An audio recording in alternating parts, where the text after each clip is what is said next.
Hello everyone. Thank you very much for your interest in our talk. On behalf of my team, I am going to represent our work on semantic features aided multi-scale reconstruction of intermodality MR images.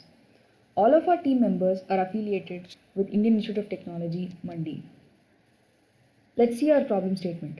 MRI scan is acquired with multiple image modalities like T1 weighted, T2 weighted, FLAIR, proton density weighted, functional MRI, diffusion MRI, etc. All of these have distinct but related information, and this helps with the diagnosis. We can see from the figure that hypointense information in T1 weighted image is hyperintense in T2 weighted image. The color of CSF is also different.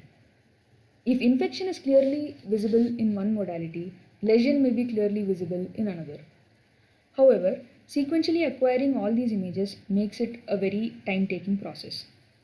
So if we have a T1 weighted image, can we reconstruct a T2 weighted image?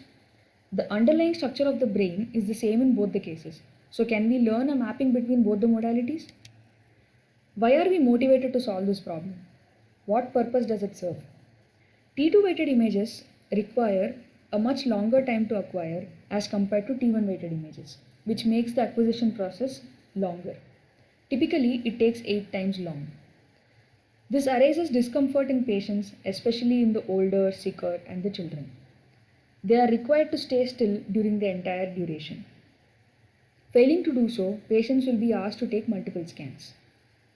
Now that the motivation is clear, we would like to reconstruct a T2 weighted image from T1 weighted image, preserving all the spatial and tissue details.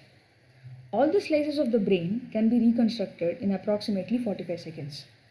We also did another experiment by using undersampled k-space information of T2 weighted image along with T1 weighted image for improved reconstruction of T2 weighted image.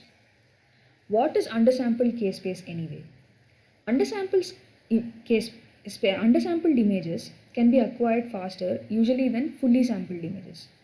1/8 undersampled T2 weighted image means T2 weighted image generated from k-space with only 1/8 the lower frequencies after removing all the higher frequencies.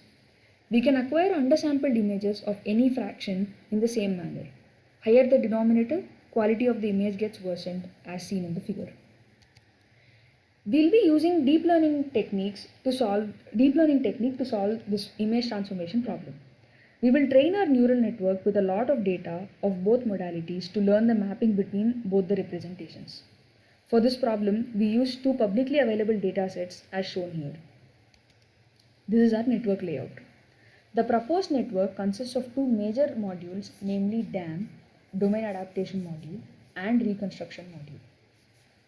The Domain Adaptation Module reconstructs the T2 weighted image from corresponding T1 weighted image along with the two gradient images using a encoder-decoder fashion. To generalize and enhance the learning ability, features encoded by the encoder are further downsampled to a very low dimension and immediately upsampled to learn the transformation at finer scale. Such repeated up and down sampling is done using stacked sharp bottleneck modules, SBM, which is a part of the DAM. Undersampled T2 weighted image can also be utilized for enhanced learning. So they are passed through convolution layers of the reconstruction module till the output of the DAM. Finally, output of both RM and DAM produce the output of the proposed network. The predicted T2 weighted image along with the gradient images and the ground truth T2 weighted image are compared using the root mean square loss for image similarity. This loss is backpropagated through the concatenation layer into both the RM and the DAM branches to update and improve the learning. Here is the detailed architecture. This represents the encoder, this represents the sharp bottleneck module, and this is the decoder. All the three components together form the domain adaptation module. This branch represents the reconstruction module. We use a 3-channel input.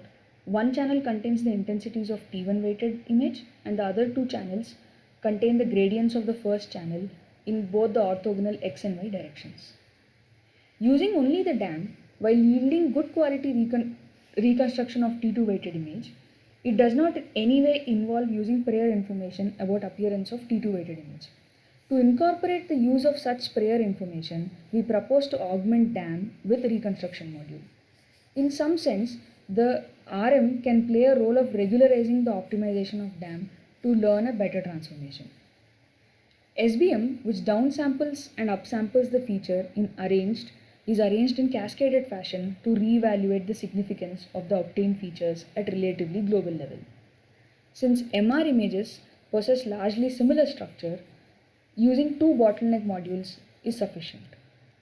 To prevent any loss of information, skip connections and residual connections are used. Modular training is employed for efficient learning. From these numbers, we can see that metrics of the proposed network outperforms the state of the art. To stress the efficacy of the network's performance, we showed results on another publicly available dataset too. To justify the requirement of each of the component of the network, we tested the performance of the model with and without each of the modules to understand the improvement. It can be observed that the image reconstructed by Pix2Pix algorithm does not reconstruct the abnormal image details clearly in all the three planes. But the proposed approach, the T1 weighted image, is able to reconstruct the details better in axial plane. Also, the Pix2Pix is unable to provide accurate segmentation labels and in fact tends to produce artifact by removing the gray segmentation label, which can be seen in the red and yellow circles. Such image details comprise complementary information from other modality and thus RM is able to better reconstruct such image details. We also focus on the utility of the reconstructed images for post-processing applications and thus segmentation maps for CSF, white matter and gray matter are shown using three distinct gray levels. Further, to check the inconsistency across the slices while reconstructing 2D slice in 3D volume data, we randomly choose a pixel in axial slice and compare its variation in sagittal plane with original T2 weighted image as shown here. It can be seen that the proposed approach is able to follow the smooth changes from 100 to 150th slices, however, lags in case of abrupt changes such as 0 to 50th slices. The Pix2Pix approach provides relatively non-smooth variation overall and does not reconstruct the sudden change as in the peak of 150th slice. The proposed network relatively yields better reconstruction results and can be easily utilized for similar synthesis of other modalities like FLAIR, etc. Thank you very much for your interest. We would love to take any of your questions and suggestions.